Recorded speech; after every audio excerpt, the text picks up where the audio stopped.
Hello and welcome to the Pat McAfee Show 2.0. Today's show is an electric one. From Oscars to foosball to the NFL to the voice, basically, of officiating with Mike Pereira, who stops by for a 30-minute interview that you will not want to miss. I'm so thankful for every one of you. Whenever you click on that little thing that says play this show, like the world becomes a better place. Our world in specific becomes a better place. Mm-hmm. You could spend your ears and your time in a lot of other places. You could. And you chose to listen to us today. Are you a bad decision maker? Possibly, probably, but we're thankful for that. And today, I can't be more grateful, not only for you, but for our presenting sponsor, SeatGeek. SeatGeek is the greatest ticket buying app on planet Earth. Right now, there's a lot of things going on in the world. Live shows, hockey, college basketball, NBA, you name it. The world is an active place, and you need to go experience it. There's only one place to go whenever you're buying a ticket to any live event, whether it's drama, whether it's theater, comedy, sporting events. There's only one place you need to go, and it's SeatGeek, because they scan all the other ticket buying apps, all the other platforms, and make sure you get the most bang for your buck. What you see is what you get. You're not going to get catfished, okay? That MTV show where they say, like, oh, I'm Katy Perry. Mm-hmm. Mm-hmm. Turns out not Katy Perry. That's catfish. Other ticket buying places, you see, oh, we're first row. Then you get the ticket. Can't even get in the building. Mm-hmm. That ain't the way SeatGeek operates. Nope. And they don't do that because they love people like you, incredibly intelligent humans who like to live a little. You're alive, but are you living? Go live and experience it live with SeatGeek. Let's get to it. Okay, so Sam won 10 of 13 on her fucking Oscar. Nice. Wow, not bad. Nice. Literally. She was talking to me before the thing as if she was some, like, hey, by the way, I learned this yesterday while watching the Oscars. Mm-hmm. My life is now like, she has taken control of the remote since us getting back from Hawaii. Oh, no. The biggie. Like full time. Like it's gotten to the point where it's like full time, she has the remote. It was like a flip of the switch. Like as soon as we got engaged, as soon as we got back, nothing else has really changed. Yeah. Nothing else has changed except for who has the remote. And this is a real, by the way, kind of becoming a bit of a problem. It's a big deal. It's a big deal. Is it possible to make his and her remotes? Well, we can't have two TVs, though. That's the issue. One TV. But we're in a room. So, like, for instance, before going to bed, I need TV on. Mm-hmm. Okay? Oh, yeah. I need TV on to go to bed. And it might be something that I'm intrigued by. Like, I'm not just going to put on shit TV to go to bed by. Mm-hmm. Right. Because if I'm still up, I want to at least like what we're doing. Yeah. She has taken the remote now on her side and put on things that she wants to watch. She falls asleep on top of the remote. So now it's like, bad guy here. What do? Do I wake her ass up and get the remote out from underneath there? Or do I just sit here watching this bullshit that she picked? And she fell asleep 2 minutes into, and I got to be here for the next at least 2 hours. It's a tough situation. Got to leave the remote in the middle. Thank you. Pulling it over is just completely selfish. I will say, I might have been a little bit, too selfish with the remote before we got engaged. Oh. By that, I stay awake all night. She falls asleep quickly. Okay. That's why I do the same thing. I'll be in charge of this because you're going to go sleep in 5 minutes. I even drop like which I don't normally like. Aren't you going to bed soon? Yeah. I don't even like. I kind of feel classic us move. I kind of feel bad. Like, wait, what are we? Oh, we are watching this. Are we doing this for real? And then she was like, yeah, it'll be good. I was like, can't we just watch like Vice? Like, can't we just watch Vice because everybody talked about it? It seems as if it would be a good movie. I want to. How about the Green? Like any of these? Can we watch those? And she's like, well, I'm gonna want to watch those. And I'm like, you can right now, right now. We can both. We both have the opportunity. She was like, no, whenever we're up for a weekend or something. She got the rock. You got the block. That's exactly what I got. I did. And you know what? This is that give and take. Mm-hmm. So I would have watched the Oscars probably for 15, 20 minutes. Sam wanted to watch the entire thing for all of it, and I was like, all right, let's go. But she was beforehand talking about, like, I didn't know she was potentially a member of the Academy when I got engaged to her. That's how she was talking. I know who's going to do this. I'm like, are you betting on this? She was like, no. I was like, well, if you are this confident, which you do seem, I'm not a person that reads into stuff, but I like to read humans, and if they're confident or not, you seem very confident. You should bet on it. And she was like, where? I told her my bookie, obviously. She goes on there. She places 13 bets, and she was 8 for 8. She was like on a run, like 8 for 8 early. And I was like, God damn. Like I was like getting excited. I'm like, holy shit, like Sam really fucking knows like what's going on here. I think she bet I don't know what her first loss was. I think it might have been Bradley Cooper. Rami might have been her first loss. I don't remember what it was. I sent out a tweet though congratulating him. His speech, I said his speech was awesome, which it was. And then I didn't even realize that he beat Bradley Cooper. Yeah. So I deleted the tweet. I'm like, no. Like, I didn't even realize till people started tweeting me like, Bradley should have won. Yeah, I got into that. And I was like, I didn't even know he was up for it, to be honest. I think I was taking a shit whenever they were announcing it. Made me very angry. I knew nothing about any of that shit there. I that's what I realized is I knew nothing about any of that stuff. That Best Actress lady might be my new favorite human on earth. yes. She's awesome. Hey. She's funny as fuck. That was dude. genuine as hell. Coleman. That was the best Yeah. speech I've probably ever heard of anything else. Yep. All time. I think honestly, best speech I've ever heard. It might have been the first Oscar speech that wasn't planned, and she just walked up there and talked from. Yeah. There's no way she thought she was going to win. That's too. what No. she's- Yeah. Lady Gaga is how she ended it. When she said to her kids, I hope you're watching this because it's never going to happen again. I fucking lost my shit. Her speech was not as good as the hair and makeup speech earlier in the night. Oh, Oh, my God. goodness. That- Savages, bro. I could have listened to that speech for another fucking half an hour. Jane, yeah. Who? Jane? No, it's also Oscar at I could Starbucks have listened to barista that this morning. fucking train wreck for another hour. They, I they fucking started loved it. arguing. She's like, no, you got to read that part. I already said it. It's in blue. It's yours. You're the only guy up here. Are we It was- okay with the sound mixing awards and stuff Yeah. like that? No, so my issue is this. They wanted to put that in the commercial break. Yes. They wanted to. Like a week ago, they were like, you know what? We're going to put it up in commercial break. And then there was a backlash from Hollywood that was like, no. They all are important, which I understand as a person who deals with editors and sound and all this stuff. Very much understand and respect the people behind the camera. Correct. Oh, yeah. But there's a reason they are behind the camera because when they get right there in front of it, they shit all over themselves. And for me as a viewer, as a person just like Diggs, I loved it. I was like, yeah. this is electric. Yes. But everybody in the room had to be like, this is our fault. We forced this to happen. We made these people step directly balls deep into their uncomfort area, speak in front of billionaires and also in front of millions watching at home. There had to be that feeling. And then whenever they just cut off the mic, those people are still going to town in that microphone, and everybody in the crowd is like, it was awesome. The Academy were a bunch of savages. I absolutely loved that. I didn't know any of it, though. Honestly, I had no idea. I didn't know any of those motherfuckers. I only knew like half the movies, probably. I like Spike Lee, though. I Yeah. mean, Spike He's Lee, awesome. First Oscar.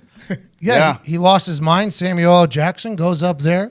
Not a great reader. Old Spike Lee. No, not at all. Well, I think he had like 6 pages and was trying to do what I do, where you read ahead and you know how that works. It sounded like a history final exam at first, Yeah, the it way he was- was going with it. I wanted him to stop and start over because I'm like, this is some epic shit that he's fucking up right now because Yeah. he's trying to go. He's got that nervous energy, and like you said, Yeah. he's probably reading one line ahead and kept fucking up. Yeah, because that speech, potentially a speech that is used Yes. for a long, Oh, yeah. long time. Like, I don't want to say like the Jimmy V speech because but something along those lines where every single network is going to reference. I'm sure they already did, but he was bumbling, fumbling, stumbling all over it. I'm He like, was not happy that Black Klansman didn't win Best Movie. He shit on Green Book. Yeah, I think hard. he was more pissed that Green Book won. Yeah. I'll tell 'Cause- you what, the internet. The internet, the African American Twitter Yeah. went to town, went ham on the Green Book. White savior, they said. Is that I didn't get to watch. Yeah, it came out like right after it. The family of the black guy in it, basically was like, yeah, he wasn't friends with this guy. Like that's complete bullshit. Like apparently, like it's based on a true story. They really did like travel around the South with each other, but like they weren't like buddy. And they obviously, I mean, it took But a lot to of say heat. that's the best movie, man. I know. You know what sucks for Spike Lee is he lost for Do the Right Thing like in the 80s. And he lost Driving Miss Daisy. And then 20 years later, he loses to a movie that's the opposite casting of Driving Miss Daisy. That's tough. That's a real thing. But he did get an Oscar, right? Yeah, for writing. yeah. That's a pretty big deal still, Yeah. right? I'd assume. I got into it with people on the internet because of, I guess they wanted Bradley to win over Rami. But they were mad that because Bradley fucking sang and Rami did not. Yeah. But So- they were mad that he was lip syncing, which is pretending to sing, which is acting. It's not the fucking Grammys. It's acting. Like I will say this though, I think they should have let off with Jack and Allie strictly because it's a movie award show, and they actually sang in the movie award in the actual movie that was up for the award. Correct. Having Queen, which none of them were in the movie. And then having Adam Lambert, he sucks. it was not great. I'm a Lambert guy, by the way. What do you want from me? I'm an Adam Lambert guy, but I just didn't think that made sense. But how quickly has everybody just moved on from having to have a host for any show? Last night, the Oscars was not a good night for comedy, was not a good night for hosts in general, because and now it is like on tape where it's like, yeah, we'll just have a big musical number at the beginning. We'll have a couple people tell some maybe quick jokes, an extended presenter basically, Yeah. and then we just move on throughout the show. And it was unbelievable how seamlessly the whole show went without a host. This is just like me watching the AAFL where they took off kickoffs, where I'm like, I'm gonna fucking hate that because it's gonna crush kickers. And I watch it, I'm like, that makes sense. Actually. Yeah, I'll tell you what, that shit makes sense. And then this one, I'm like, I hope to host something one day like that. And watching, I'm like, getting rid of the host. I mean, this is not good. I thought Kevin Hart was going to come back. I did in a group text. Yeah, I thought I know you did. that would have been a huge moment if Kevin Hart just walks out there at the beginning. I mean, that's a massive Oscar moment. Probably standing ovation from the crowd. I assume Kevin Hart would have crushed. But then I start watching it, and then we're just into the awards, and I'm like, oh, they're never going to get a host again. That's great. This is just fucking great. And now that I've become a host, they're not going to get fucking hosts ever again. It did. It shaved like 45 minutes off the broadcast, probably. Yeah, it Like, went if they're- under. Yeah. That was one of the bets that Sam lost. Sam, that was one of the ones she lost. Best Picture was another one she lost. And I think it was Best Actor. But there's never going to be a host again for any fucking award show. Because what happens? Next award show that happens, the host stumbles and bumbles or just is flat or dry just a little bit. The internet's just going to be like, did the Oscars not prove that we don't need a host? Like that's literally what's going to happen. They did tease it though by putting Tina Fey, Amy Poehler, Maya Rudolph up front. It's like this is what could have been. You know what I mean? And they're good. I could watch Amy Poehler and Tina Fey all day long. They're hilarious. Oh yeah, Yes, big fan. big fan. Really? Like when they do not the Grammys. What's the other one? Emmys? Yep. Yeah. When they do the Emmys before, is Emmys the drinking one? It's Globes. Yeah, It's Sorry, the Golden Globes. They've done the Globes before. I very much enjoy it. See, I don't think I've ever watched any of those shows, so I'm not sure. I know their prowess and talent in writing and acting and stuff. Hosting, though, I've never seen them. But very positive responses to Tina and They're always Amy. Poehler. Yep. They crush. Maya. Myra. That three, that even if it's either Amy, they can go in twos, all three of them. But This is the first time Maya's been tossed in Correct. with them, Yeah, right? yeah. Normally it's those two, and then Maya's with somebody else. But they do a lot of shit together as a threes. Well, that's what I'm saying, though. But normally Maya's with somebody else, gets brought in to Tina. With the other skinny blonde. Yeah, Kristen Wiig. There it is. Yeah. Yeah, I don't pay attention, but I know that strictly from that one where the guy who was the drummer for Seth, or the guitar player for Seth Meyers' late night show for a little bit. He's a weird guy. Oh, Fred Armisen. Fred Armisen and her did that backstage thing with Che and Colin Jost. Jost, yeah. Him, where they did the back and forth, where my favorite bit of any award show is when What's-His-Face goes, "You good?" And that was their entire bit. It was just Fran and Maya going, "You good?" And it was like $1 billion show. And these two are being paid to be here. And he's, "You good?" I love that a lot. I always enjoy seeing Mike Myers. Yeah. That was cool. Yeah, how about him and old Dana Carvey? Dana still had it though. He still sounded like the original Garth. I think there's a lot of shots that have been put in his face yeah. that made his one cheek sit a little bit hard than the other. Unless there was some medical thing that happened, then I'm a terrible person. I should not talk about that. Yeah, I mean, I knew I was going out there on a limb, but fuck it. I mean, whatever. It was interesting. Everybody No one's noticed. gonna care it. what I say. Everybody was just looking at his mouth and like, those cheeks. What's going on? Good conversation, though. Oh, yeah. Big time. Good conversation. And when you're constantly on the go, grinding away at the office or hanging out with friends, there's not much time to think about upgrading your style or apartment. That's a good point. Foxy, when was the last time you thought about upgrading your style or apartment? A long time. You should upgrade the brain, maybe. I'm trying to work on that. Go back to the original model. Yeah. If you have a brain unlike Foxy, you will love getting a new box of awesome from Bespoke Post every month. These guys are out scouting for quality and unique products to send in each box. Now you can experience it too at boxofawesome.com. I love this because it's just a bunch of gifts that I would never buy for myself, show up at the office, and I love them every single time. Unique things that you would never think to buy for yourself show up here, whether it's travel, leisure, business, whatever it is, they have a box of awesome for you. To get started, visit boxofawesome.com and answer a few short questions that'll help them get a feel for the boxes that'll go best with your style. Whether you're in search for the perfect drink, well-kept pad, jet setting and style, Bespoke Post improves your life one box at a time. Each box goes for under $50, but has more than $70 worth of unique gear waiting inside. That's a $20 gift to yourself already. You deserve that extra $20 that you're investing in you, in your future. The first of each month, you'll receive an email with your box details. You have 5 days to change colors and sizes or add extra goods to your box. If you're not feeling that month's box, simply skip it.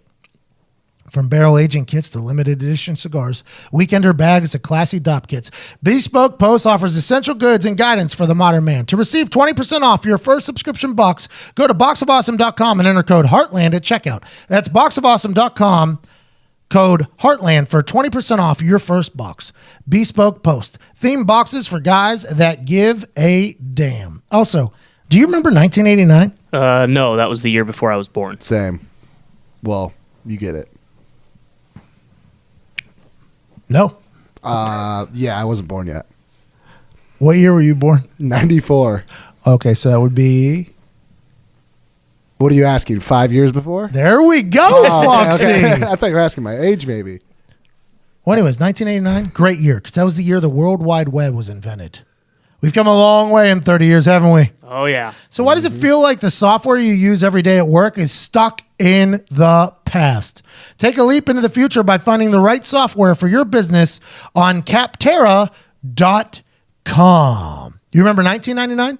Oh, yeah. You bet. We're officially 20 years past that. So if you're no longer partying like it's 1999, why does the software you use every day at work feel like it's not quite ready for Y2K? Start the year off on the right foot and find software that's well a little more up to date on capterra.com. It's 2019. Yeah, currently is. You still doing things the old way at work? Well, we're kind of a progressive business, so no, but I'm sure a lot of people are.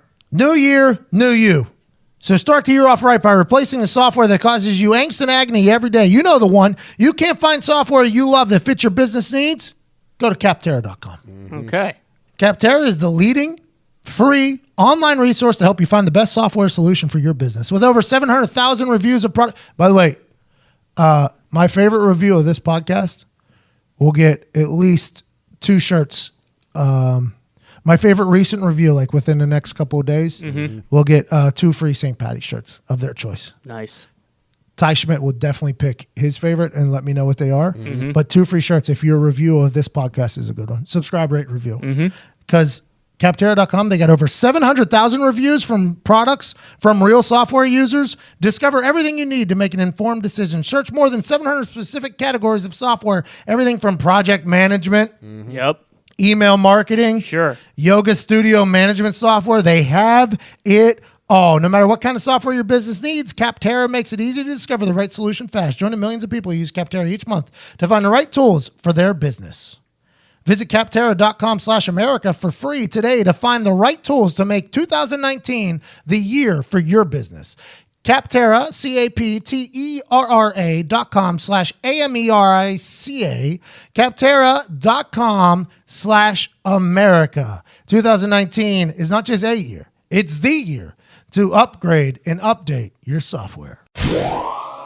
My big takeaway was that Arena, Bradley Cooper, and Lady Gaga are for sure having threesomes. I don't think Bradley and Gaga are by themselves, but I think they're swinging together. A lot of people were talking about how Arena should have won Best Actor of the Night. That's what I'm saying. She's very skilled if she's an actress. That was impressive to watch. It really was, because if she was to get jealous, then you're questioning the art of acting with Bradley Cooper, right? Who seems to be pretty balls deep in thespianism. Yes. Correct. There's no way that is proper what I just I'd said. be like, hey, the movie's over. Like, you don't have to pretend you're in love right now on stage. And then Lady Gaga just broke up with her fiance. She almost went in for the kiss, too. Yeah, she wanted it. like it was natural. She was not going to break eye contact until he did. I can tell you that. She just held on. I think she wants Bradley Cooper. Yeah. Definitely. Who doesn't? No, granted, I'm not exactly. Guy sounded. Tell me something. He's not supposed to be that good. Professional singers get up on that stage in front of those people and are terrible. I mean, a couple did last night. Yeah. During that Oscars. Who was the cowgirl? That made no Jack sense. and Allie later. I thought it was Mason Ramsey's parents at first. Fuck them. The Jennifer Hudson, terrible. She was screaming at me the entire time. Apparently, I literally just saw it scrolling through Twitter. Like she couldn't hear herself. There was an audio issue. Apparently, That makes sense though, because she was a bit loud. yeah. She sounded like that fucking DAZN commercial where Michael Buffer's just yelling because she held a note and it was echoing through the whole goddamn It's kitchen. understandable though. Like when we can't hear ourselves, we have it's a weird. Agreed. It's very weird in here. So I take back what I just said, but Bradley Cooper, I feel like he hit all of his shit that you're supposed to as a singer, and then Gaga is impressive. Yeah, she is. Gaga is impressive. She's a talent. I thought Bohemian Rhapsody was a better movie than A Star Is Born, strictly because of how slow A Star Is Born. I thought Bohemian Rhapsody had a little bit more, you know? But the Green Book winning, oh my God. Roma came in second, and I didn't see Roma, but it doesn't look like something I want to see. Don't even get me started on Roma. I thought Roma was the worst piece of art, or if you can call it that. I watched it yesterday, too, right before. I was like, I'll dedicate myself to Roma. It's supposed to be Best Picture. Turns out, it's terrible, and you shouldn't watch it ever. Is it captions? Captions, subtitles, black and white.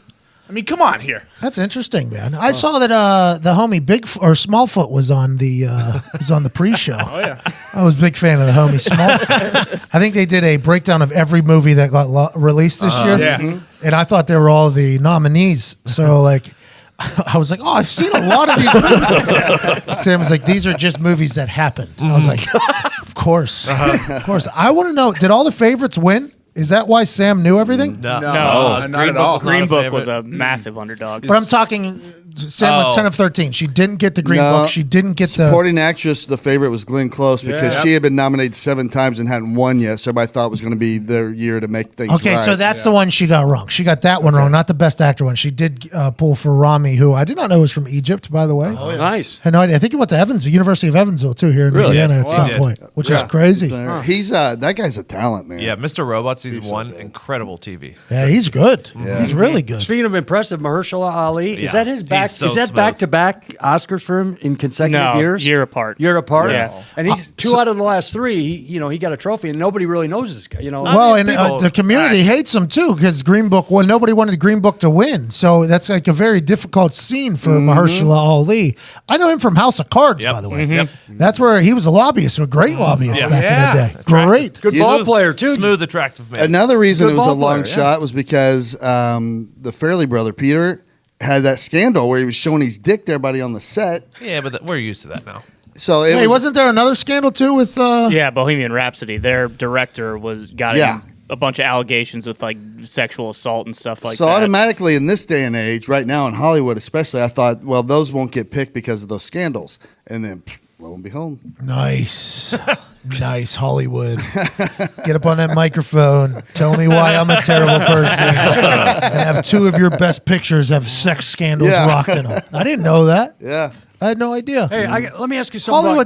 Hollywood's a weird place. Oh, yeah. It is a weird place. And it's like there's a double standard. You know what I'm saying? It's a weird place. Watching, because we watched They're not real people. we watched the red carpet. Seacrest is just a tiny little fella, by the way. He was interviewing people, holding that microphone straight up.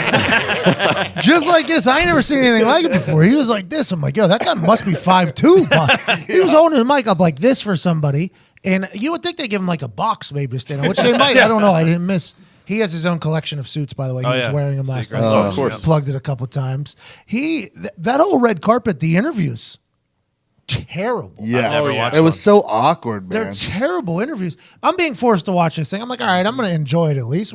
The Vitamins and I have a conversation. We're like, listen, let's just go ahead. Maybe one day we'll be on this thing. How do we make it better? So then the first minute, I'm like, all right, the interviews are dog shit. No one holds the mic either, right? Is that a thing I picked up? Like It's always It's like It's that. like talking off every The whole time. interview was like, oh, you did good in that. Because they only give them 2 mics, and then there's always like 3 people It's all in the the same. interview. It's always you look good. Who are you wearing? How you're proud. Blah blah. But Seacrest is like the face of Hollywood. I didn't know that because that That's Hollywood. on everything. That's a whole different community over there. And Seacrest was both on ABC and E. He was like the face of Hollywood. I didn't even think about that. How He's King E. that's what I'm saying. Yeah. Like, well, he actually is because he Yeah. started the Kardashian thing. But you think like Mike Tirico, Al Michaels, Rich Eisen, Dan Patrick, sports, right? Like, hey, if people are going to talk, these are the people that are going to talk. Here you go. Hollywood, it's literally Ryan Seacrest is going to be the mouth of the whole thing. So whenever he was getting attacked a couple months ago, not knowing what I know now from observing and watching, it's like everybody's like his friend, like come talk. Right. You told me last year this, like he's all the way in. That little scandal he had, if that would have taken him down, Hollywood would have been a bad spot. I mean, bad spot. I feel like that asshole James Corden would have had to step in. Oh, he God. probably is the guy, huh? I feel like it. I feel like he's just Or that. Guillermo. He's talented, by the way. Okay. Different shows, you know that, right? Yeah, I know. Yeah. You know who that is. James Corden, that carpool karaoke is a brilliant idea. Yeah. Oh yeah. I don't want to knock him at all, like as a host, because I think his interviewing skills are suspect. I think there's a lot of things we can talk about. But that carpool karaoke, damn near genius. Also, the rap battles that he was getting actors and actresses to do, huge. I enjoy his segments. Sure. The show, though, it's tough from beginning to end. It's tough, very tough. It's tough to stick through there, but if you catch him the next day on the YouTube, it's a lot better operation. And Seacrest was just born for it. You know what I mean? But then Like, Dick, what's he's his fun. face, give him his whole thing, right? Yeah, Dick, he's the new Dick Clark because that was his protege, right? yeah, Dick Clark, I think, just gave him like the keys to the kingdom, basically. Well, and then he got Yeah. American Idol, and American Idol blew the fuck up. Yeah. Yeah. Yep, and then he started the Yeah. Kardashians. And now he hosts, and he's on. I don't know if was He he on owns a lot of Was he shit. on Kiss before Yes, American Idol? L.A. He was L.A.'s Kiss FM, so he was pop music in L.A. The voice of it. I mean, that's a everything. good start. He still is, though, I think. isn't Yeah, he? I think Oh yeah. Yeah. Still is. But he got the morning show, Yeah, too. he has a morning show. Hardest working man in the biz, does the they weekend, say. yeah. Hardest working man in the biz, Ryan Seacrest. You can't watch anything that comes on E and his name's not in the credits. As you know. Yeah, what is it? major Kelly part and of it. Ryan, too, right? Isn't he with Kelly Ripa, too? Yeah. By That's the way, that show. you brought up the Kardashians, and they've been in the news a lot lately. A lot going on with the And so that whole thing happened with, Tristan. yeah, and the Sasquatch one.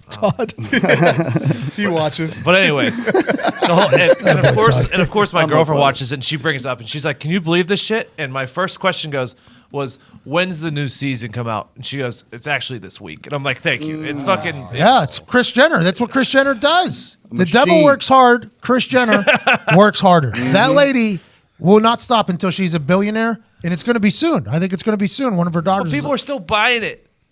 Everybody. What are you talking about? People are still buying it. I mean, I'm that not thing, buying it. That thing took over Twitter. That was all I over know. Twitter. Look, Todd Still, knows. Todd still, knows. I know. Yeah. Todd McComas, 40-some-year-old white guy in Indiana, 21 years state police officer, Marine. Knows exactly that Tristan Thompson fucked over Chloe with Kylie's best Yes. friend, who all just so happened to be under contract with Keeping Up with the Kardashians. He just knows that because Monsters. he wanted to know how it would affect the Cleveland Cavaliers money line.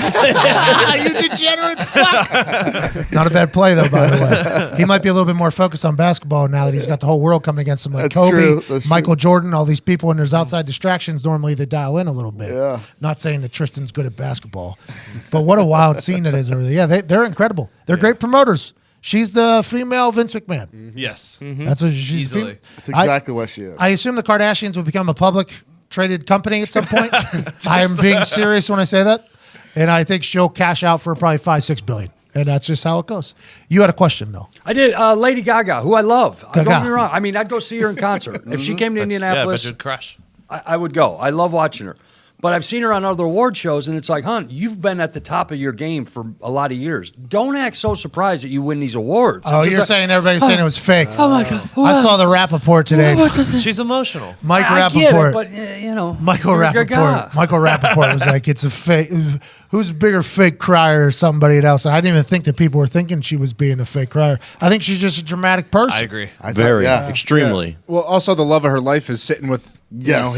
his wife. So How about that's she a little say, upsetting. I love this person. I love this person. I love this person, Bradley. I couldn't have done the song without you. In her head, she said, "I love you." Yeah. Oh, yeah. And then she, then for she, pointing that out. Then she Yes. saw Irina. It was like, bitch. Couldn't have done this without you. That was the biggest tell of the night. Yeah, right yeah, there. it was. I think she's dramatic though. Yeah. I agree. And also, I saw when Ryan Seacrest was interviewing the Queen, the band of Queen, not Rami, the band of in the movie. The actors in the movie that played the band. Yes. Oh, gotcha. He was talking to Because them. the band was there all night. Yeah, For a lot of they look time. like they're fresh out of the wig party, by the way. Hey, that motherfucker looks like Washington back in the day. He's about to walk in the Senate and bang some hammers around. That shit was wild. That guy's hair is next level. But the actors of those guys, the actors of the band that aren't getting any love, there's like 4 of them. And Ryan Seacrest, 1 microphone, by the way, 4 of them. So you know how it went. Yep. Technically terrible. But he asked them, what's the big takeaway from the night? And a lot of them, the 2 of them said, it just means that it's all over. Like, this is the end of it. Like, this is the end of Bohemian Rhapsody. So this is like the end of these guys' greatest run of their life. I assume Gaga feels the exact same way. Like, this is the end of Jack and Allie. Like, this is a huge moment of my life, and this is the end of it because it's over. It's just like a stand-up comedian that puts a story on a special. It's over. This thing's over. You can't work with it anymore. You can't fine-tune it. You can't change it. It's over. It's on to greener pastures. Lady Gaga probably felt a little upset. It's like the end of a season. It's like the end of a sports season. Yeah, but those players are coming back. A lot of them. These ones, who knows if Gaga will ever be in a movie that big or awesome ever again. Yeah. No, those actors in the band of Bohemian Rhapsody, half of them ain't ever going to be seen again. This is it. They're enjoying the fuck out of the the gift bag from the Oscars. This shit ain't happening again. Fun fact, one of those actors is the little kid, the boy from the original Jurassic Park. Little fun fact really? for you. Yeah, as I say, you never know. Look at Cooper. I mean, he was sacking people, sack lunch there for a while, and then a couple years later, he's one of the biggest actors on the planet. That tweet did well for me. Yeah, Tweet did well for me. And I didn't sack. She'll call you. I didn't even realize until after I sent it how clever it was. I didn't even realize. I said just a couple years ago, Bradley Cooper was stealing children's money for an Epic Vegas trip. Now he's stealing the show with Lady Gaga. So 2 times saying the stealing word in there. Didn't even think about it. Like when I it wasn't until after I put it out and I saw it going, I was like, oh, that's incredibly clever. I was just so high. I was like, oh, let me just show that I'm watching this thing. And I was like, oh, good for me putting the 2 stealings in there. Look at me go. So this is It's true though. Yeah, it is. Bradley Cooper was typecasted there for a little bit, I assume, and then he kind of made his own lane. I had no idea that A Star Is Born. This is the 4th one though.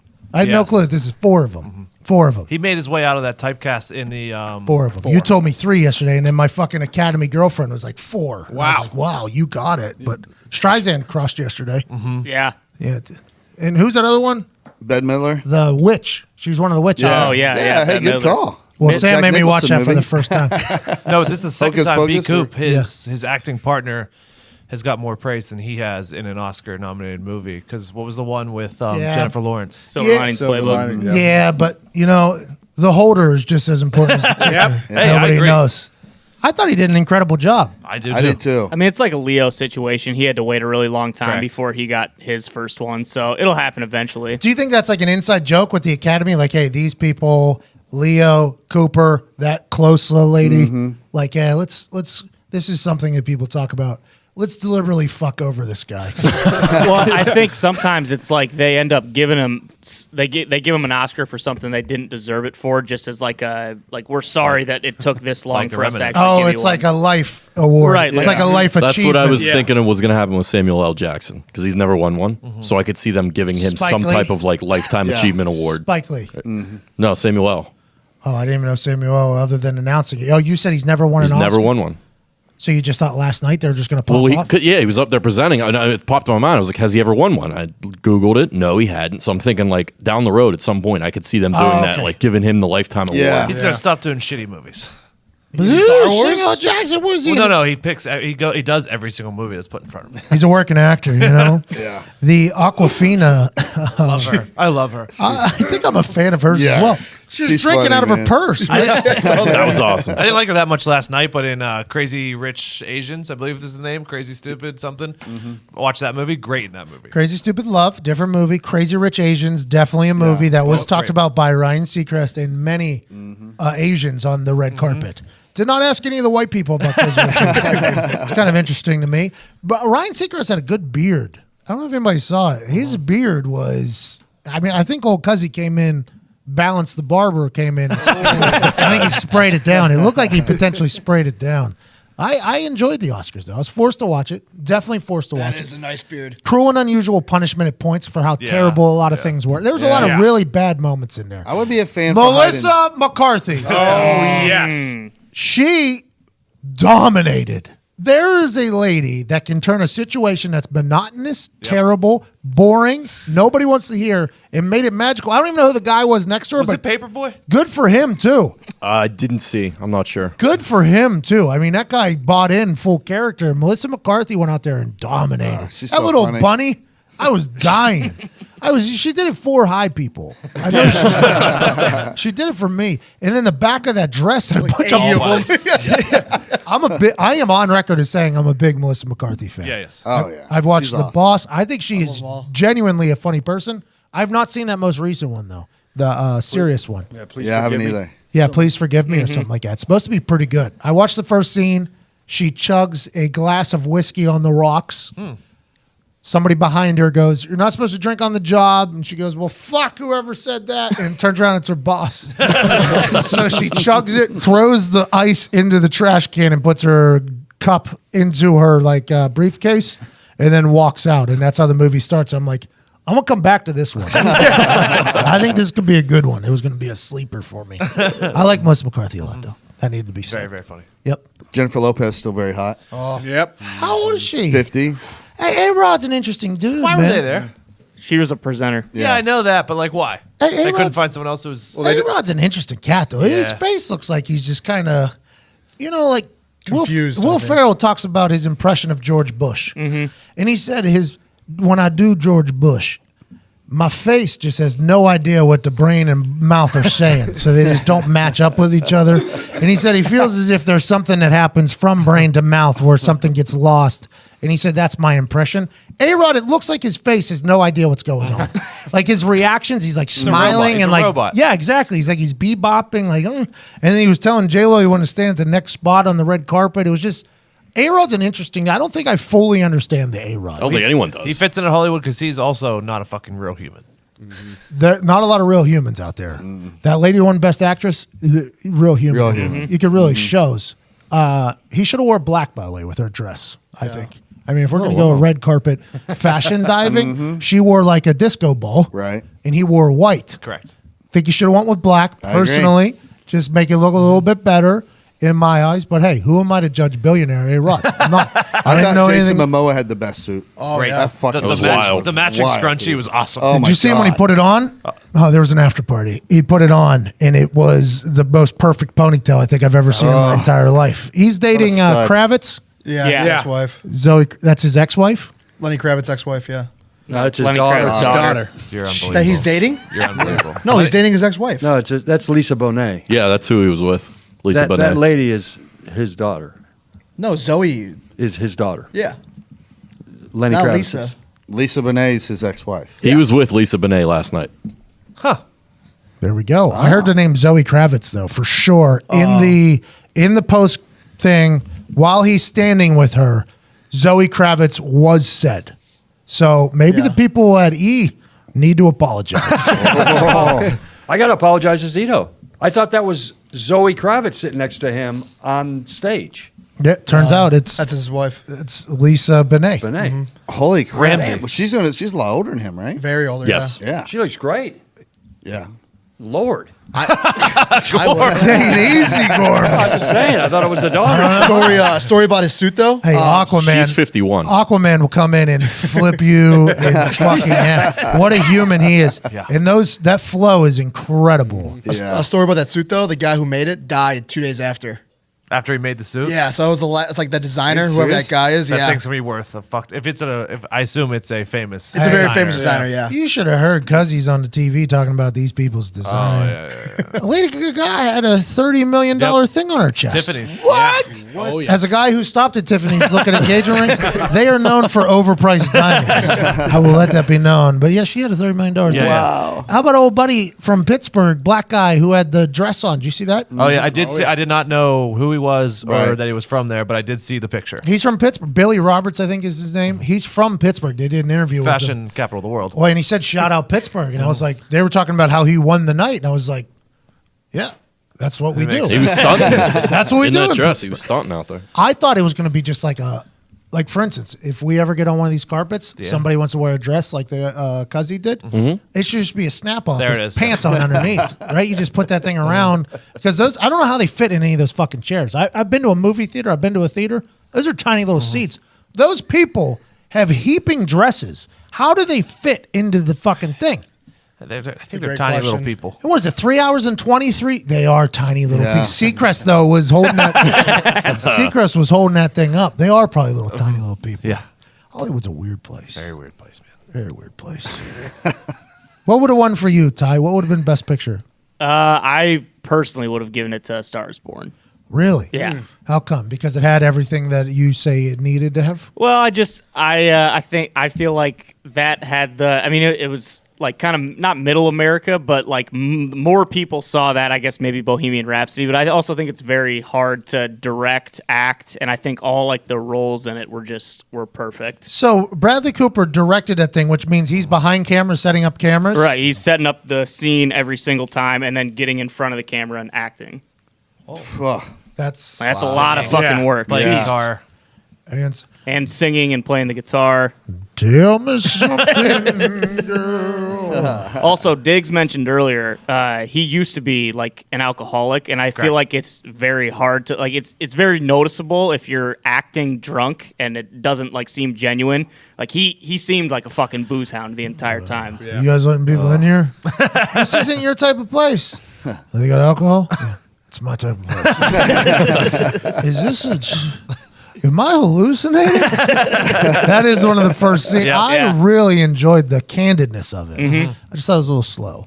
That was a little slow. Do you think like he's going to step off the megastar super train because his mentor's Clint Eastwood, right? He's in Clint Eastwood movies. Clint Eastwood started. You got that point. He just started making every movie he was in. He was the director and Yeah, the they do lead. passion projects. Yeah. So do you think this is what he's going to start doing, Ty?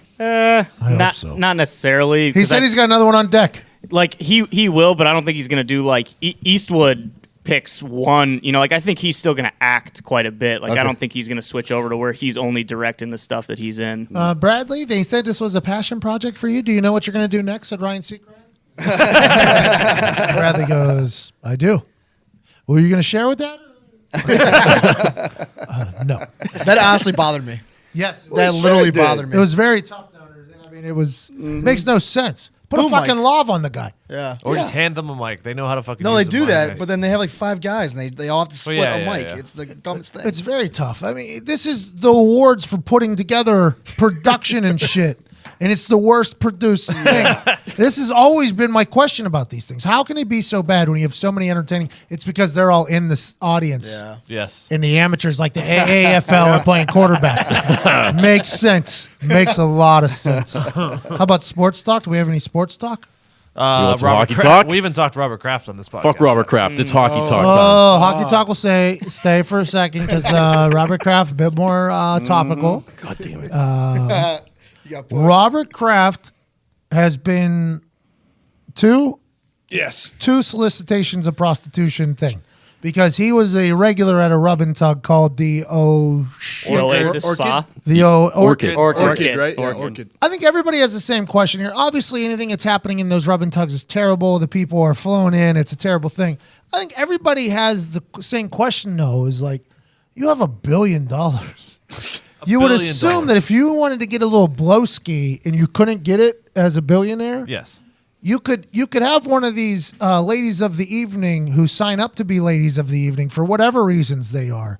Just show up at the house or in the car or anywhere, really, if you have $1 billion. I think that's everybody's thing is like how stupid it was of Robert Kraft to do that, right? That's how everybody feels. Yeah. Why you're not using a high price escort service? Yeah, Tiger Woods only got busted because his lady went through the whole thing. And Robert Kraft, if you don't have a lady that's going to be pissed off about you for that, I would assume that those things, Tiger's proved to us that those types of operations that happen, as regular humans, you always wonder, like, I wonder if those fucking super rich people just have their own little. Turned out, Tiger Woods showed us, like, they do.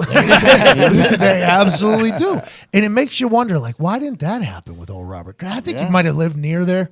Like, I was going to say, also, does he have a house down there? Yes. Okay. In Jupiter. Yeah. Okay, that makes sense. 10:59, he rolled in the Bentley. He left at 11:13. 11:01, he was already getting blown. I mean, which I said to Pat earlier, which means that was not his first time there. You know, your first time there, you're getting the tour. You're really asking how things work. You're seeing how everything works.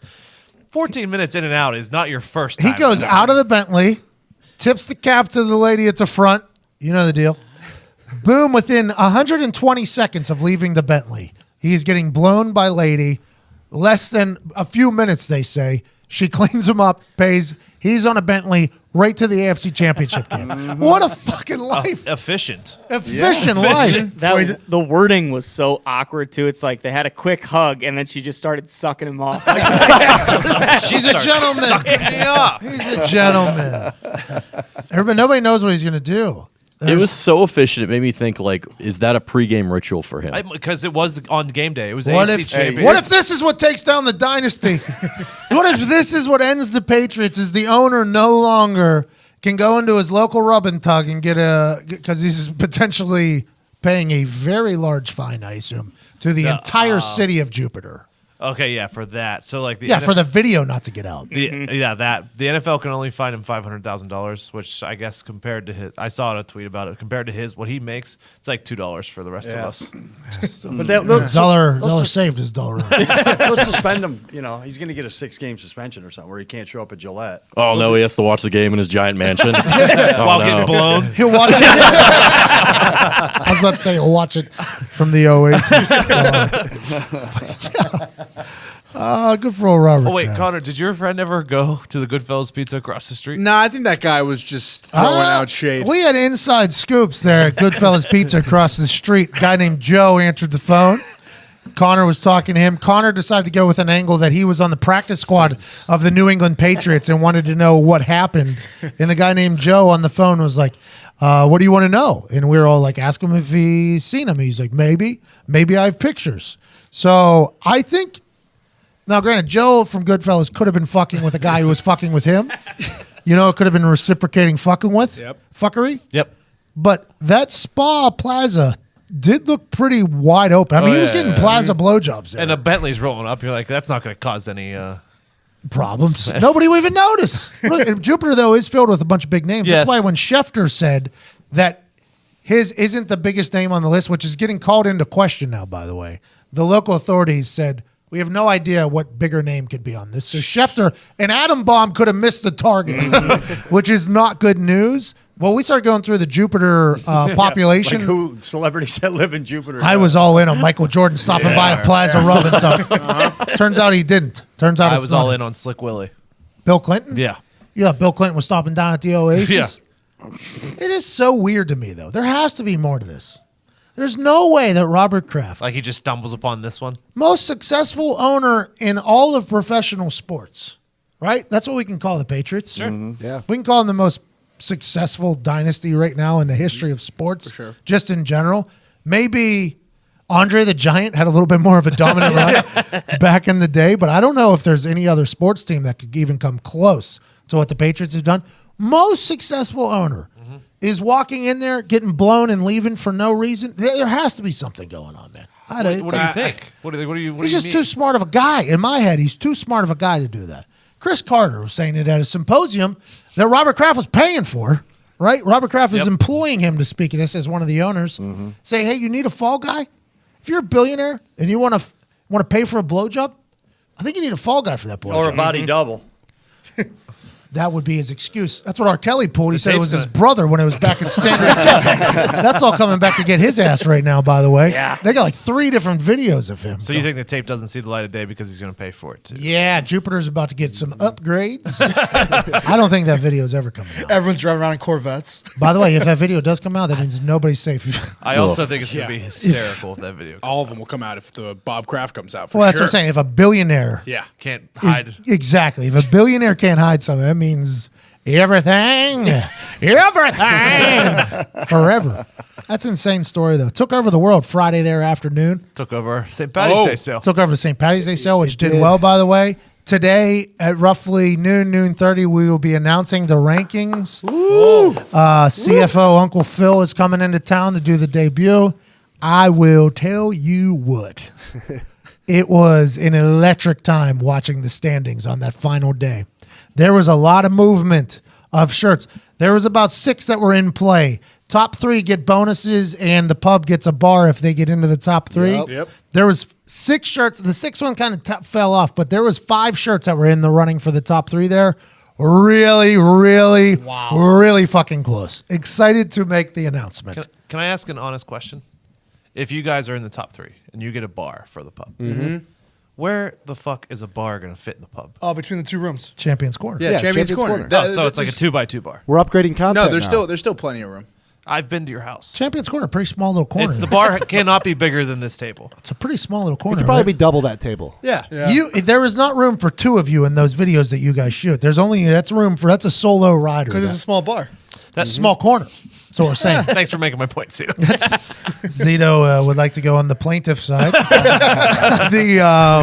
But honestly, it's a small little area. It is. Oh, we'll make it work. We'll find a good one. If you guys are in top 3. Well, that's why I hate Robert Kraft, because I think we're top 3 lock, and then he goes and does this. Now we have a fire shirt that He didn't kicks help. us out of Yeah. the top He didn't 3. help. That shirt was incredible. Yeah. That's a good shirt. By the way, not accusing anybody of anything. We're just saying don't get arrested. yeah. Just don't get arrested. But quick shout out to all the pub members that did buy merch. Yeah, We thank love you you. guys so much. Shout out to everyone who bought merch because this is a small business Yeah. collectively and Yep. not just one house. And by do the agree. way, speaking of house, you can still buy shirts at full price to support your favorite small businesses, lights and shit like that There to it keep is. it in the house. Yep. You know what I mean? Great shirts. Great shirts. Still got plenty of time. Order by the 5th, I think, to get it by St. Patrick's Day. There Now, it is. granted, I would like to let you know, if you order on March 5th, you are dancing with the devil.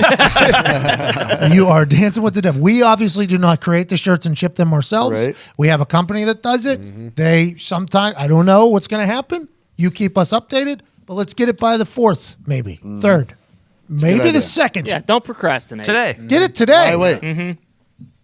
I was going to. No. Go ahead. Go ahead. Come on. All right, promo code. You're listening to this shirt. Oh, boy. Get 10% off.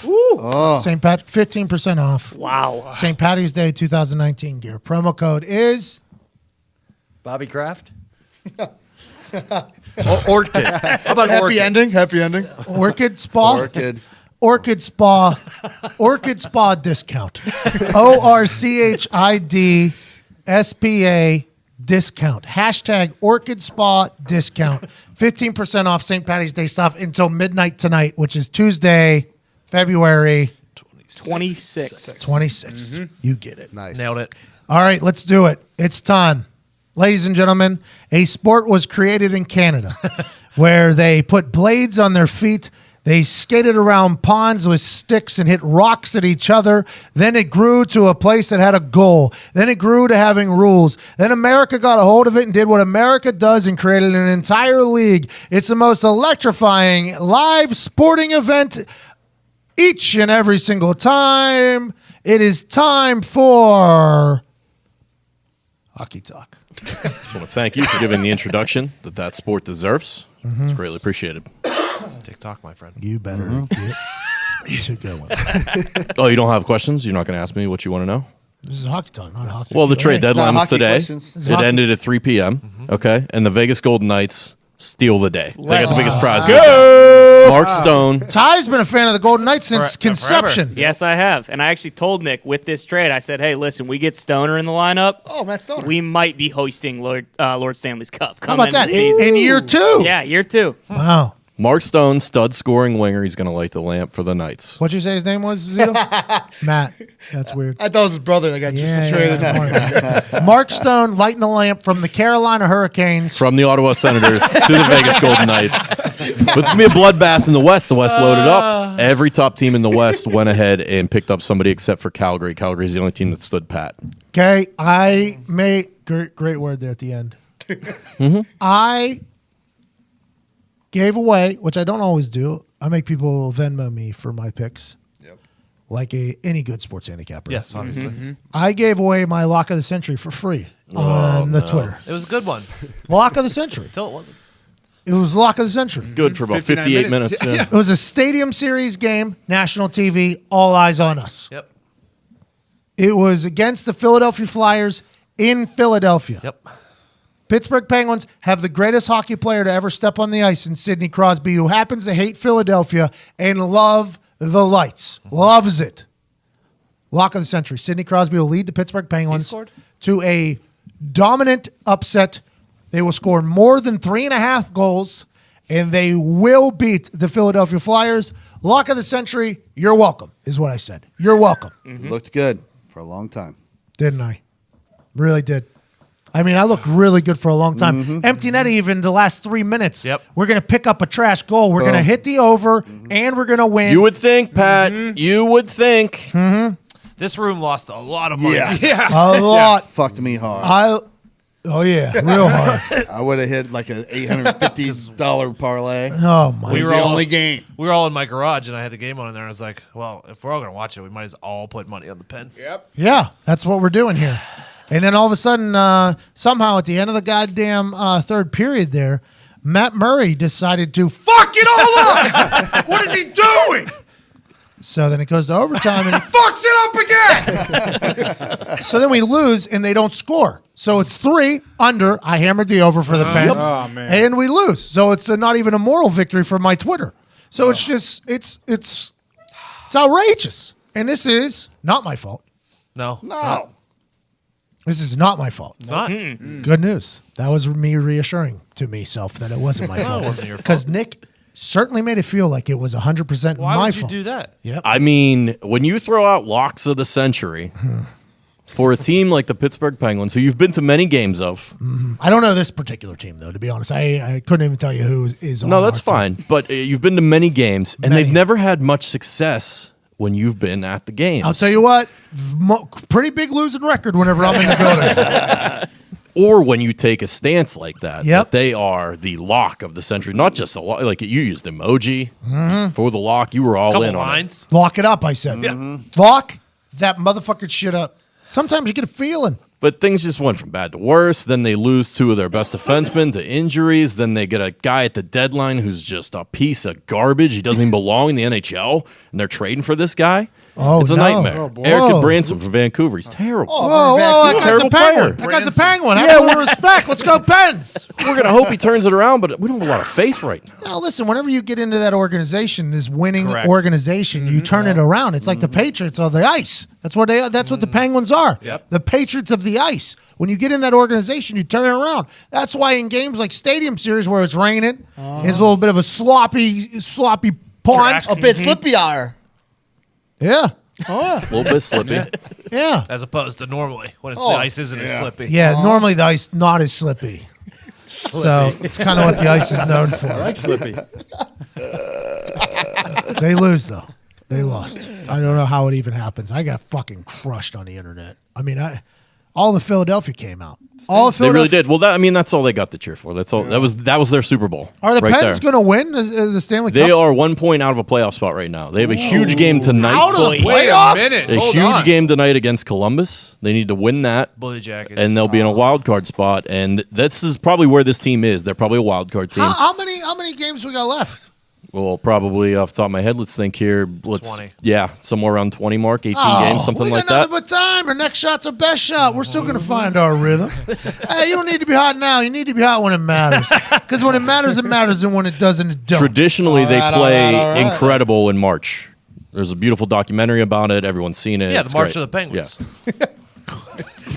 Great movie. And that's hockey talk. And that's hockey talk. Combine coming up. Obviously, there's going to be a lot of things happening. A lot of chit chat happens here in Indianapolis. There's a lot of tampering. Agents talk to owners. Owners talk to GMs. Players even come talk to people. Indianapolis is just a backdoor meeting paradise this week during the Combine. On Thursday's show, we will chat with Chris Ballard, who has over $100 million to spend next year. Wow. I'll be excited to see whose backdoor he's been sneaking in. You know what I'm talking about? You said it. Let's go, Chris. Yeah, me. You said it. You were thinking it. You said it though. Yeah, we were. And then He. and you said it. That's coming on Thursday. I'm excited for that. A lot of big news in the NFL normally comes out of Indianapolis. A lot of things. Rules get changed this week. There's a lot of conversation about rules being changed. There's free agents that come out of here, trades that come out of here, players' draft stock plummets out of this. Some people shoot up like a rocket or a KGB. What is it? Oh, no, RPG. RPG. Well, rocket. Doesn't go through people. Oh, boy. It's a something propelled grenade. Forget the R. Rocket propelled grenade. It's a rocket. It's a rocket Classic, launcher. Tony. A-Train. I learned today during golf that Diggs you're called A-Train. There was a human this weekend who did call me A-Train, yeah. Diggs' other friend group calls him A-Train. Oh, my I God. don't hate it. I don't Another hate friend. the A-Train at all. One of my girlfriend's friends from back in South Bend was in town for the weekend to celebrate her birthday. Happy birthday, by the way. Very happy birthday. I did not make it. I wish I could have went. Apparently he calls me A-Train. I don't remember it, but apparently it happened. I heard about it today. Whenever we were playing a little game of golf, you hit a ball and old Ty Schmidt goes, "Okay, A-Train." And I almost fucking stopped. I was like, why have we not called it? I don't mind it. I don't think you should. I think A-Train's a pretty good little name there. Oh, yeah. Oh yeah. Get out of your way. Normally when the nicknames come, I like going to the old tone route, but I could do A-Train. Is A-Train available on Twitter? Oh, maybe put a Z at the end. Nope. A-Trains. Nope. Trying to get rid of that Z. Anyways, a lot happening here in Indianapolis. I'm excited to hear. Go ahead. Anyway, maybe I'll talk to Phil tomorrow when he's here, but I think I need your approval as well. Blessing is the word. Maybe I get a couple hundreds from you guys. I go to the bartenders at the top 10 steakhouses down here. Get a little They inside. hear anything going on at the bar. They text me, Scoopsy Diggsy's back. Oh, that's good. Grease and palms. A-Train TMZ. Scoopsies. A-Train DMZ. Gassing up the A-Train. I mean, no one's going to hear more this week than the bartenders. The bartenders are the number one source for information this week. A lot of drunk people saying a lot of things. Normally, coaches get caught in alleys, pissing, puking everywhere. They get welcomed back to their hotel rooms. I get thrown in solitary confinement. Interesting little situation. Who's your hospitality? Real thing, I guess. Might be cheaper just to get you in undercover as a bartender at one of the big bars. Oh, Where they all go. A-Train! Just leave some drinks, gather some intel. I can make like 4 drinks. That's all you need? What are you talking about? I seen the places y'all motherfuckers go to. You don't need that deep of a Rolodex. Yeah, where we go to, not where coaches go to. Oh yeah, that they go to They actually go to smaller. They try to disappear in town. They'll be at the OTB. Yeah, you stumble into the horse betting league. yeah. You stumble in some places that you have never been in your life in Indianapolis Combine Week, and you're just like, is that Jerry Jones? Is that real? I think I'm hallucinating. Yeah, man. It's kind of like the fucking Bradley Cooper and the thing, but that is real. Yeah. There's a video of Dean Blandino hopping off a Jerry Jones bus going into fucking Revel here, and it caused quite a scene. Caused quite a scene on here. Indianapolis is electric this week. I kind of want to have Zito correspond down there. Can I?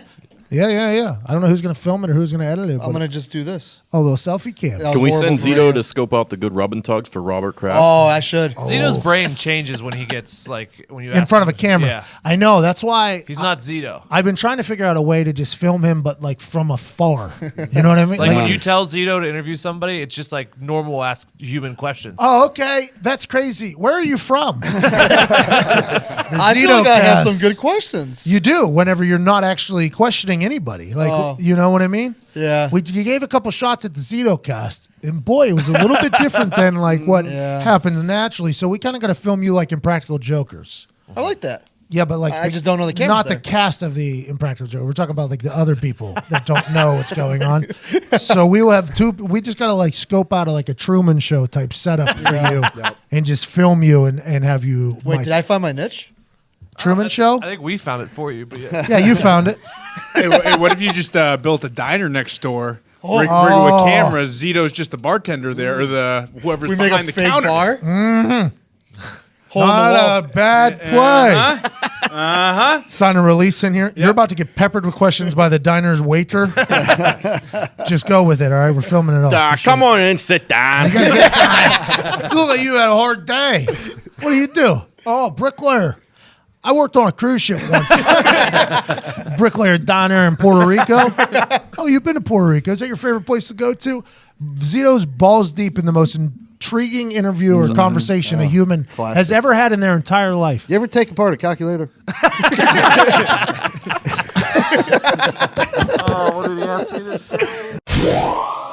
Great show today. A lot of conversating. Oh, yeah. Nothing's as great as the wallet I choose to use, though.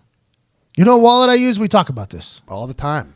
This is the Ridge wallet. The Ridge is a minimalist front pocket wallet that helps you reevaluate your everyday carry. Launched by a father-son team and funded on Kickstarter in 2013, the Ridge now resides in the pockets of over 250,000 men. Wow.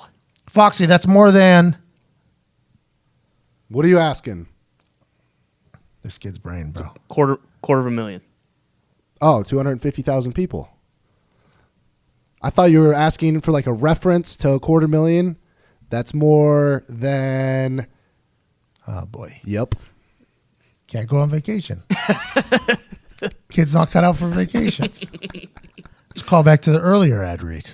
Unbelievable. I don't know what's going on. Over 250,000 men have the Ridge in their pocket. The RFID blocking wallet is made by two metal plates, either titanium, carbon fiber, or aluminum, bound together by a durable elastic band. Bands will also make her dance. But your pockets will be happier when you have the minimalist Ridge wallet in there because it's thin. It's a front pocket wallet, so you're not adjusting your hips. It's not sitting on it weird. It's quick in and out. Your cards and everything's stored there. Also, it gives you a chance to go through your wallet and be like, don't need this, don't need this. It's time to move forward and be a front pocket wallet having some bitch. I know the reason now why my brain's not working. I have one of those old style wallets that are so big and bulky, and it's in my pockets right now. It's all I can think about, so my brain can't function. That's why I didn't get the $250,000 reference. You good?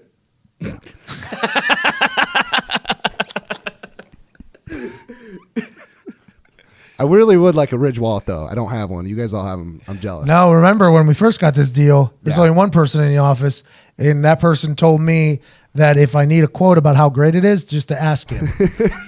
And what was it, Ty? I'll tell you what, Pat, this wallet is one heck of an item. So if you need me to let them know, I surely will. That's a ringing endorsement. It's real, though. The Ridge wallet has changed my life. It's literally in my pocket right now. You'll enjoy it as well. Get 10% off today with free worldwide shipping and a lifetime guarantee by going to ridgewallet.com/Pat. That's RIDGEWALLET.com/Pat and use code PAT. That's ridgewallet.com/Pat. Use code PAT. 10% off. Free worldwide shipping. Back to the show.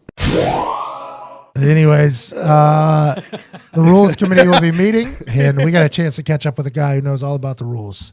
And he also just so happens to be one of the most electric human beings of all time. And also, definitely not from the country I thought he was from. You'll see. I have quite a moment here. Ladies and gentlemen, welcome back to the Top Golf in Atlanta, Georgia, Super Bowl week, day 3 of our Wrangler Celebrity Charity Shootout. The current leader is Bruce Arians at 150. Carissa Thompson has 110. And Harrison Phillips pulled out 99 out of his ass. This morning is a man that is a one-stop shop for all you need to know when it comes to refereeing in the NFL. He's an Italian guy. He's got great slicked back hair. He's dressed in all black today, basically, except for his belt, which I believe is brown. That's a wild situation. It's a black belt. I Hey, was it's wrong. a black belt. B, I'm Portuguese. I'm not even Italian. I had a linguiça sandwich this morning. Let's go back to the beginning. He's a Portuguese man. Honestly, we all thought you were a Paisan. We were very excited. We thought you were in the Italian club. The Portuguese club's much better than that anyways. Ladies and gentlemen, Fox rules expert Mike Pereira. Hey. I am not a golf expert, though. I'll tell you what, I watch you warming up. You are incredible. Do you feel like this is going to be a game for you today? Well, first of all, you understand I'm an official. So it's hard to beat a coach who's known for cheating. So, you know, how am I going to get past Arian? Yo, you saying, oh bro? Oh my gosh, he pushes the envelope like unbelievable. How does Bruce Arians push the envelope? Oh, you know, he knows every little. He was on the competition committee for him, so he knows how to take advantage of little schemes and where to hold and where not to hold. Oh wow, you know. Conspiracy out here. How'd he do in the broadcast booth? I don't know, but he's back on the field now. Oh, shots fired! I can take these shots at him now. He's, you know, when I worked for the league, I couldn't do it. But, geez, call me every week to complain. Yada, yada, yada. Mike, I told this story yesterday. Bruce Arians used to chew out the high school officials that would come to practice. Like in Indianapolis, these high school officials would throw a flag or something, wouldn't throw a pass interference.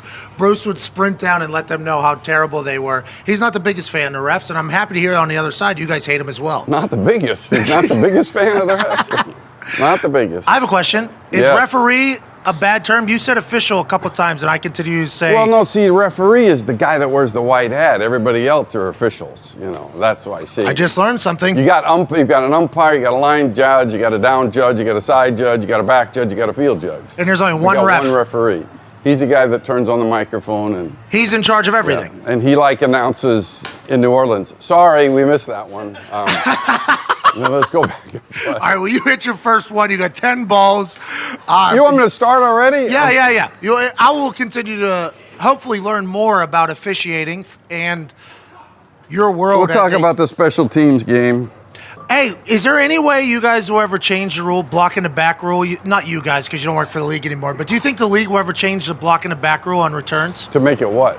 To make it just a little bit looser. Like, hey, just a little, like, granted, if it's a hand, let it go. But if it's a blatant block in the back, you got to call it. Why, if you're behind, if you're in a chase, why would you even touch a guy? Why even make the referee make a decision when you're here and you're the guy and I just put my hand up? Why do it? Now the officials got to judge, you know, is it enough, is it not? Well, this guy's running a 4.240. This guy's running like a 4.3. 8.440. But it does happen at a high speed, you know. No, I know. It's a little bit different. I actually would like to make it a personal foul, 15-yard penalty. Then I think guys wouldn't do it. Oh, so you're like, let's punish them harder so they learn not to do it. Then they won't do it. You know, sometimes it is a player safety thing when you blow a guy up on the back, but other times, like you say, it's just to push it. But that's all it takes sometimes. You get it right at the point of attack, and all it takes is just this to get the guy. You're weak, man. You are weak. I'm hitting my first. Hey, this is a practice ball.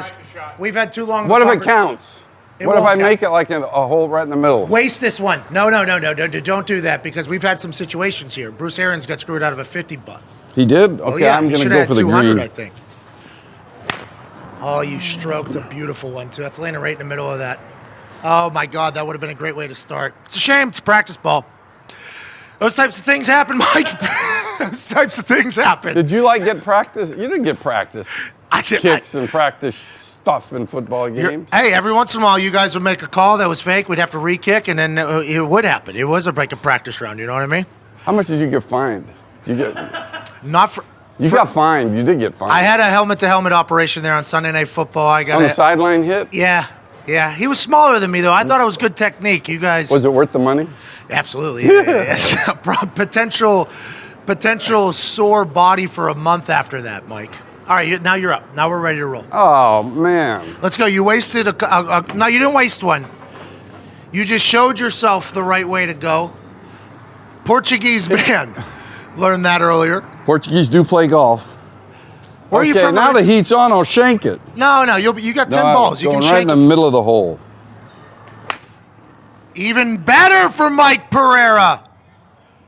Dead center for Mike Pereira. 20 points to start this thing. You're on your way to a 200-point round at least. Good pose. Hold the pose. If you see, the hair looks fantastic. He looks slender and slim. He's a TV guy now. I had to use a lot of gel this morning, though. Is that your go-to, the gel? Oh, God, the heavy stuff. Yeah. This is a Portuguese natural, like it just like goes everywhere. You're on TV a lot. They got you your own little box, too. You have that Mike Pereira box in L.A. I know. And what, am I done? No, Can I quit? No, you got 9 more. Where's my score? You got right there. You got 20 right now. You see it on TV right here? Oh. Can I hit the same shot? Yeah, for 10 straight times. That's actually probably the best strategy. Really? Yeah.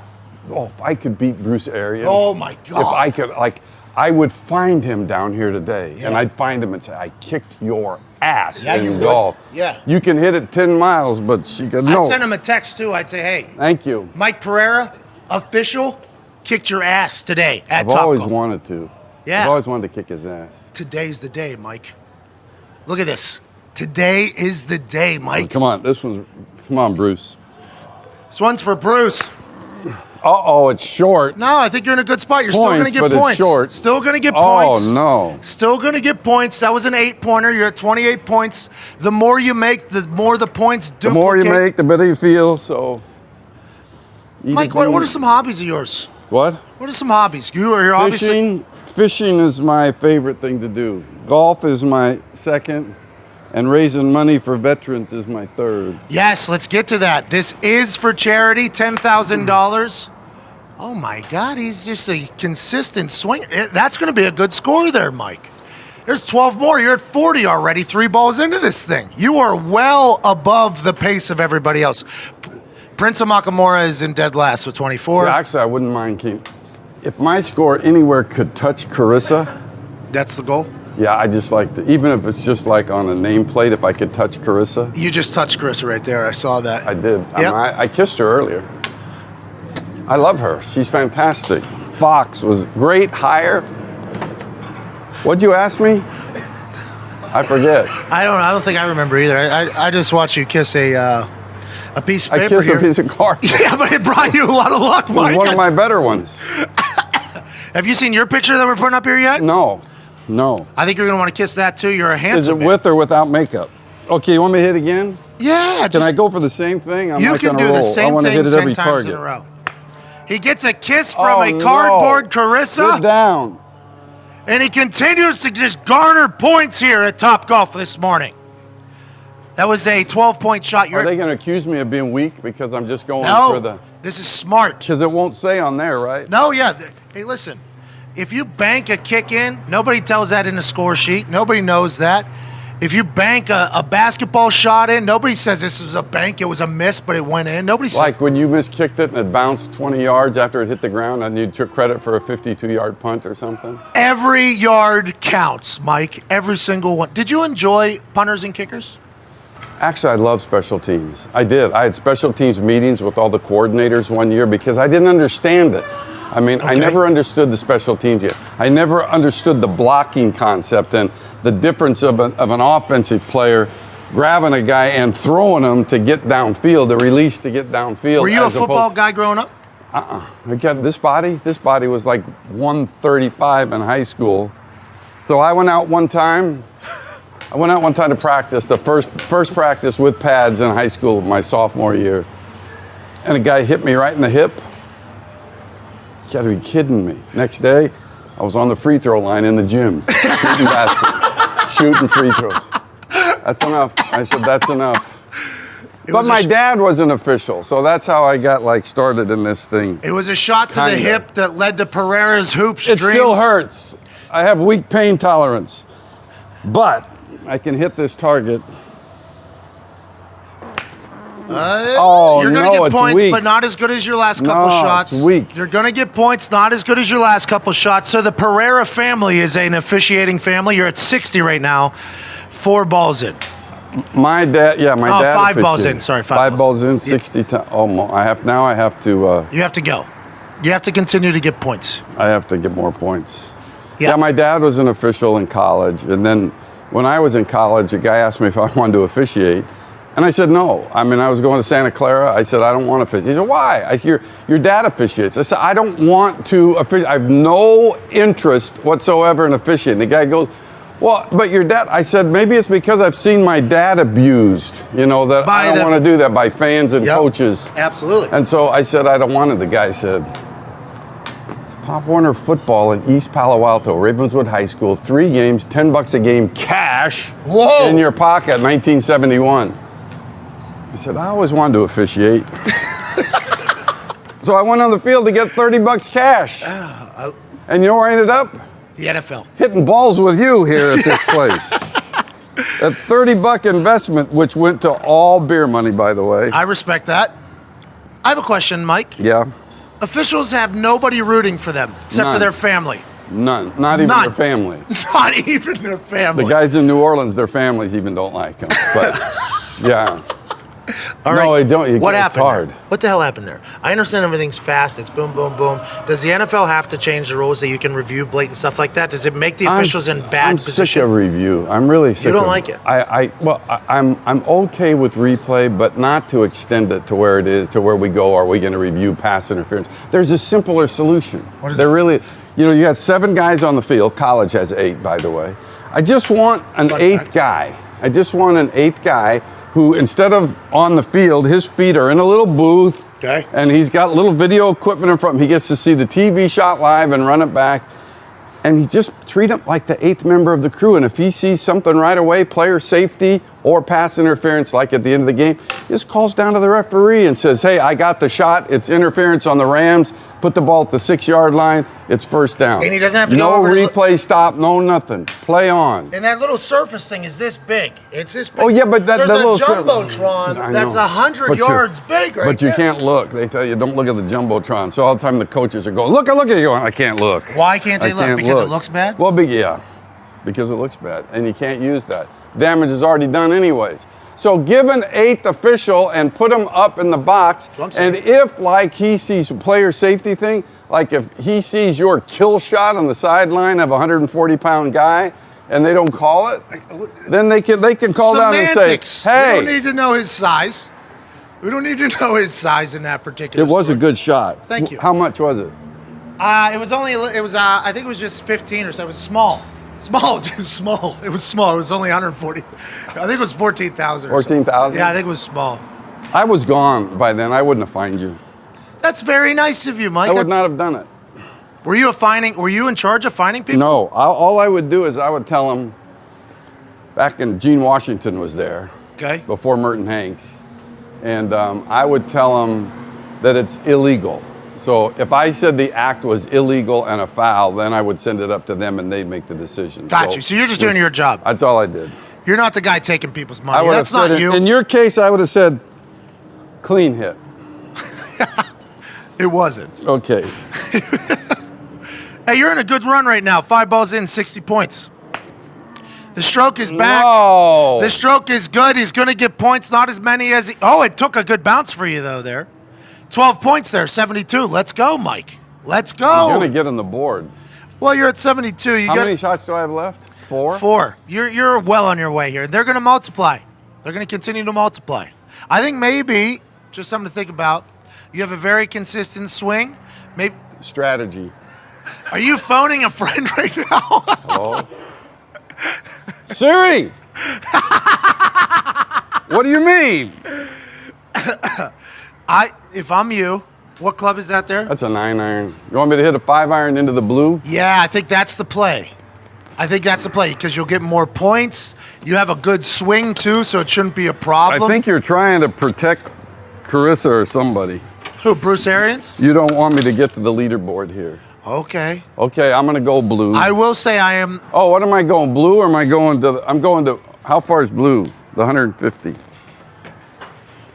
That ain't nothing to you, Mike Pereira. That ain't nothing. When you get into TV, did you ever get nervous that whenever you talk on a microphone, like, it can immediately backfire like that Kerry guy? I still do get nervous. Every time? Pretty much. Because it's a lot of pressure on you. Well, it's just like now I'm in the business of predicting what they'll do.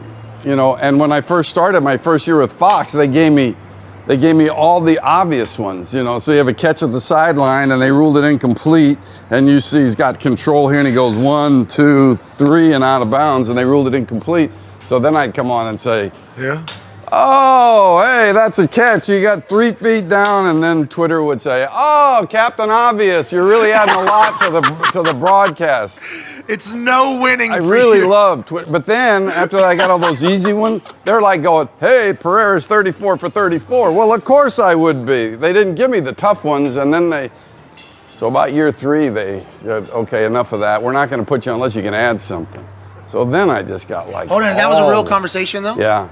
And then I got all the tough ones. And then if they didn't do what I said they should do, then people jumped on my ass and said I was wrong. Well, why all of a sudden are the officials right then when they do it? Or New York is right making the decisions? Do officials have beef with you? Huh? Do officials have beef? Is there any officials that... Sometimes. You know, seriously, you have to have a big ego to do that, to officiate, because you get abuse all the time. All the time. And you're right. You said when you walk out in the field, you have no friends. And you get less friends as the game goes on. People hate you even more. There's nothing positive about it. So you have to have a big ego to take, to handle that. And so if you say they're wrong, they have a hard time agreeing. Yeah, you're attacking them. That you're wrong. That's a personal attack. And they're not so bad with me because I did it. I mean, I officiated on the field, and then I ran the program for essentially 12 years.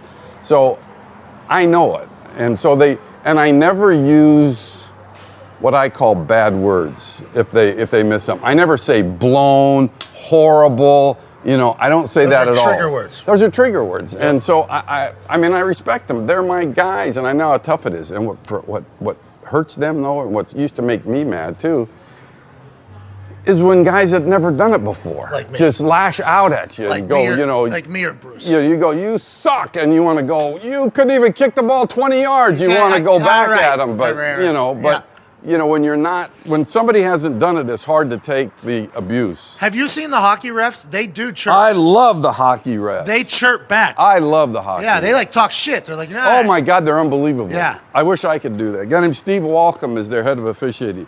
Love him. He's tough. He was one of the refs too, and it's like it's open season. I mean, they F-bomb each other. I would have loved to have done that to a few coaches. Bruce Arians, who's currently in the lead, Bruce, is one of them. We got a new club. 4 balls left. With a piping shot to a deeper hole. What a bomb from Mike Pereira. 16 points there, 88. Now we're making some plays. Mike. Down with Tebow. Tebow's down. Get him off the board now. Strip that name off the board. I'm not going to be here for long. I want to see my name on the board. Get it off. Oh, I'm like, who do I got next? It's Tim T. That's Marquette King. He's meat. He's dead. I'm working my way toward Carissa. You already have Mark. You have 88. He actually is. I have 88? Yes, you have 88. That's 86. You are currently right below Harrison Phillips, 1 spot away from Carissa Thompson, which I know is big for you. So let's go ahead and make that happen, Mike. Come on, get your little stroke going. Let's go, Portuguese golfer. Let's fucking make it happen. I thought Arians might be back.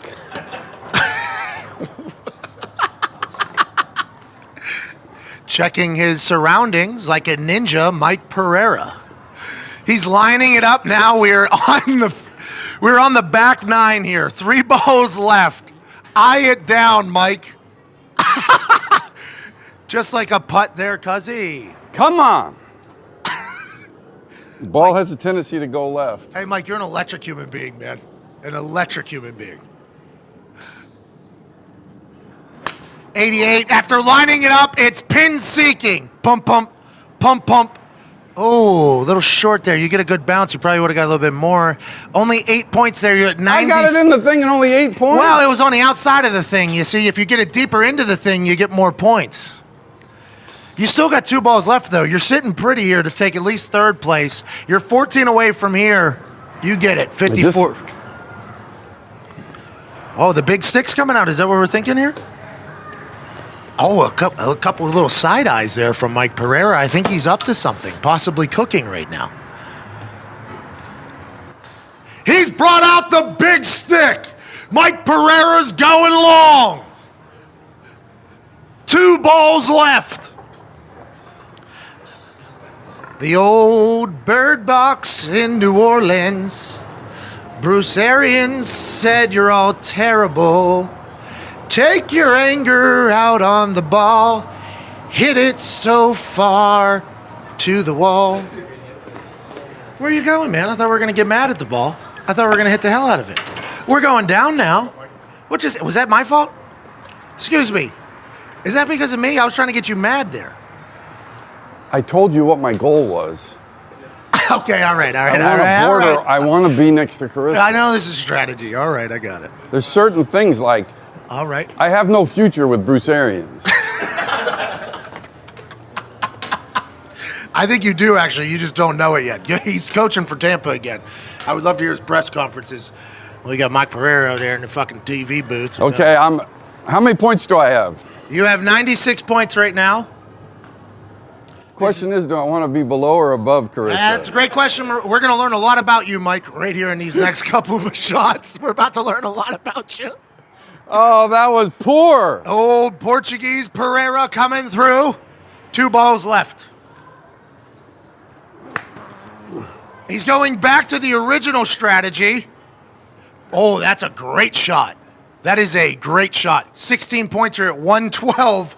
You are right on top of Carissa Thompson. Well below Bruce Arians, though, Mike. Well below. Hey, you can catch. Yes. Yes, you can, You Mike. think I had no strategy? I think you can, Mike. There's energy coming. Mike Pereira has a chance to hit a 50 bomb to take the lead here for charity, which is what you're all about. This is for charity. $10,000 to charity here, Mike Pereira. You give scholarships to Put vets. a BA on this. BA.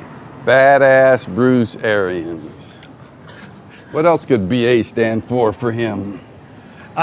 His nickname whenever he was a child was SQ Smooth, Esquire Smooth. He Really? still wears the Kangol New Era hats. Okay, Carissa, I'm guaranteed unless I put Bruce Arians on top of you.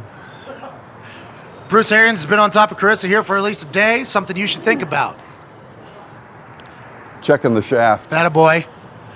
Okay, baby. I think it's a great shaft, a strong shaft, a Bruce long Arians shaft. gave me the shaft many times.